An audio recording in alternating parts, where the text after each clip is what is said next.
ওর নাম হলো আলামিন, বাড়ি হলো উত্তর কান্দিগ্রাম। ও পরিবারের মধ্যে বড় ছিল। এর আই ইনকাম দিয়ে চলাফেরা করতো। বাবা কৃষি কাজ করে। ছোট একটা ভাই আছে। ছোট একটা ভাই প্রবাসে ছিল। হেরো সমস্যা হয়েছে, তো বাড়িতে এখন বেকার। এমত অবস্থার মধ্যে অনেক হেও মারা গেছে আর কি। আমি এই যে কাস্টমার ক্যাফে রেস্টুরেন্ট পার্টনারশিপ হিসেবে আছি। আমি এখানে সকালে আমার যে শেফ আছে, শেফ আমাকে ঘুম থেকে ডেকে তুলছে। আমি তখন ঘুমিয়েছিলাম। ঘুম থেকে উঠে দৌড়ায় দৌড়ে আসছে, যে ভাই বলতেছে ভাই এখানে অ্যাক্সিডেন্ট হয়েছে, আসেন। আইসা দেখি আমাদের যে স্থানীয় লোকজন ছিল পাশে, তারা দৌড়াদৌড়ি করে আসছে, অনেকজন লোক ছিল।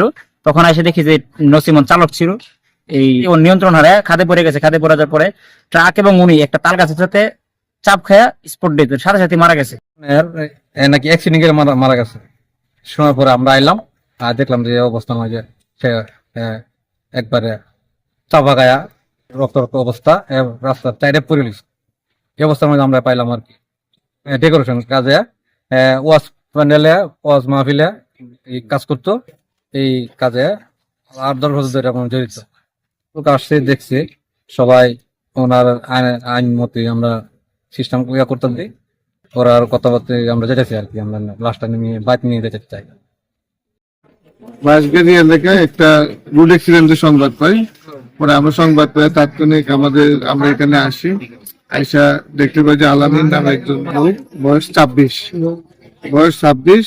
তিনি ওই একটা টমটম চালায়, পিক আপ টাইপের টমটম চালায়।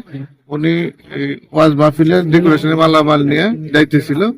রাস্তায় সম্ভবত একটা কুকুর তার সামনে পড়ে, তার গতির নিয়ন্ত্রণ হারে রাস্তার পাশে পড়ে যায়। পড়ে যাওয়ার পরে তাৎক্ষণিক তার মৃত্যু ঘটে, অ্যাক্সিডেন্ট।